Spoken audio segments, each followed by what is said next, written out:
Students who miss too many days of school. It's a problem that has plagued the Santa Fe school system for decades. But Santa Fe Public Schools are working on a plan they believe will change all that once and for all. They're partnering with CYFD, law enforcement, mental health professionals, and judges on the plan. The goal is to find out exactly why the student is missing school and look for solutions instead of penalties. And Tom, this movement started last year with a new state law that forbids schools from suspending or expelling students for excessive truancy. Simple first question, is that the right way to go? Is that the best start, just that law? Well, it's let's see if it works. I mean, since this is the first year, we'll have to be able to see how it really impacts the larger numbers. You know, to Santa Fe Public Schools specifically, Veronica Garcia, the superintendent there, she is very skilled at working with high-risk populations. And, you know, so I'm excited to kind of see what her, you know, some of the things she's already been implementing as far as utilization of, you know, staff is one thing. You know, taking it back to where she got a bulk of her experience in APS, you know, it's really been somewhat interesting. You know, the Albuquerque Journal, as we were talking off camera, really has had some very interesting numbers where, you know, the number of out-of-school suspensions have increased from 4,000 in 2017 to 7,600 during the 2018-2019 school year, and a disproportionate for minority students. So, you know, I think that there's a lot, you know, when you get into the numbers, when you get in the data, there's a lot of stuff in there that says, you know what, a lot of this deserves a closer look.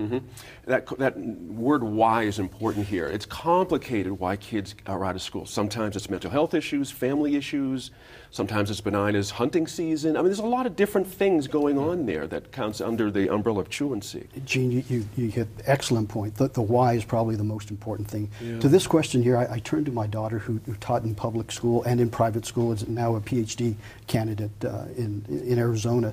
And I called her up and said, this may be one of the questions. What do you think? And one of the first things she did is she said, Dad, I'm going to send you a quick poem. And so if I could read just very briefly the poem that she sent to me and then put that in perspective. The poem starts, I woke myself up because we ain't got an alarm clock. I dug in the dirty clothes basket because ain't nobody washed my clothes. Brushed my hair and teeth in the dark because the lights aren't on. Even got my baby sister ready because my mama ain't home. Got both of us to school to eat a good meal. Then I got to class and my teacher fussed because I ain't got my pencil. And so we need to put a focus on what's important here, right? It has to be, if a child misses school, it's usually, and I asked my daughter to, again, I look at her as my expert. I said, how important, whose responsibility is it? You know, we a lot of times put this responsibility on the student. It's your responsibility, you have an obligation. And she said, I can see that to a degree, but the system, the policy is the most important thing. Because we are in the business as teachers is to teach those kids how to be a successful, independent, responsible adult. And if we're not doing something to affect that, we're letting the children down, and they're likely to be truant. Because as you said, the whys are so important, and there are so many whys. You know, from the law enforcement perspective, I served as a juvenile detective when I worked with APD, and I dealt with truant students. And one of the things that I didn't care much for was when there was an issue of truancy, that often administrations would say, call the police, we're going to get the police on you. It can't be punitive. If it is punitive, we're moving in the wrong direction. And I think Santa Fe's proposal, hopefully, is moving less in a punitive direction and more in a supportive direction with the resources that we see being applied to this Good points proposal. there. It swings me to Sophie, another similar point there. Another part of the plan is the idea of potentially creating a specialized magistrate court to handle truancy cases, and you know, worked well with other issues like drug courts. Interesting point there. What do you think? Well, I mean, I think it strikes me as an attempt to we talk about the school to prison pipeline essentially, which is the idea that we're taking kids, to Ed's point, we're taking kids from school and we're sort of introducing them into the legal system in a very negative way, and that ultimately that may lead to prison. The hope is that a court like this, if it happens, is that it can take a more nuanced approach to what's happening with kids. I would like to believe, I would like to see the Santa Fe School District and our other school districts reach a point in which that court is not necessary, because the issues are being dealt with sooner. Right. I continue to struggle with the idea that a kid who doesn't show up for school should be punished by not having them show up for school. That really, I struggle with that a whole lot. And I think that to the extent that Santa Fe is looking at the what's happening before, what's happening after, and trying to sort of wrap their arms around this with the assistance of the state and other resources, I think that's super positive. Giovanni, you hear a lot of blame the parents out there when you hear about this issue. You know, they should be fined, they should be jailed, they should be, whatever.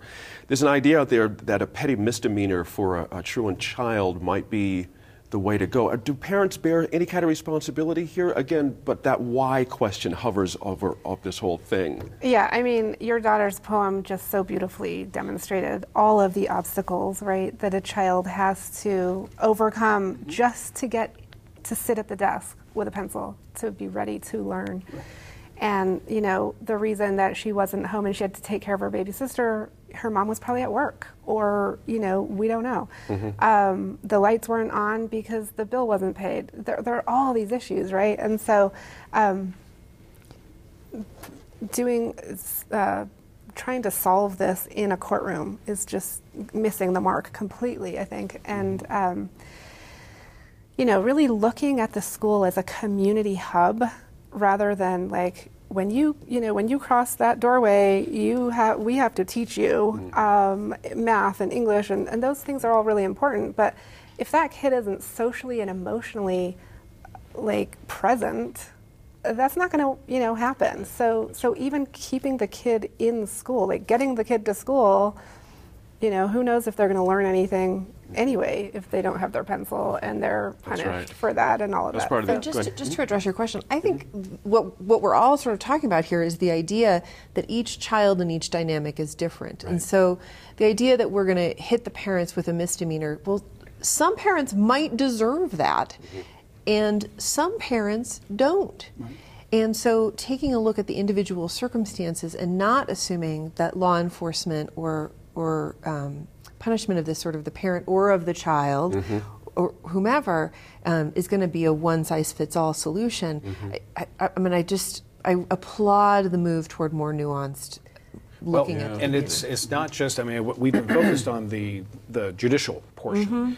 There's a mental health and a social worker portion of this particular approach as well.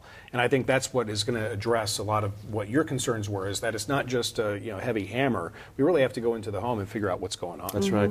Tom, staying with you, the Capitol High School principal Jamie Holliday had an interesting point here. A third factor is learned behavior, she said. Missing school in middle and elementary school becomes a habit that carries over into high school.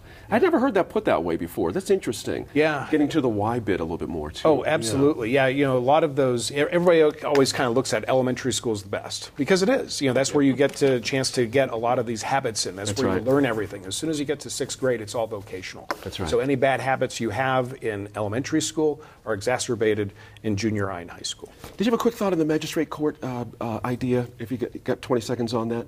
Does that seem like a good idea to you? And I really agree with Sophie. Just kind of piggyback on her comments. Okay. I'm not sure the court system is where we need to deal with this truancy issue. I think there are so many things that we can do policy-wise and as a community up front before it ever gets to that direction. There you go. By the time we get there, that's right. We've lost. I want to thank you all for taking the time to research these topics this week, for sure, and sharing your opinions. Before we go, we want to remind you that to follow the show on Facebook and Twitter, as well as our newest platform, Instagram.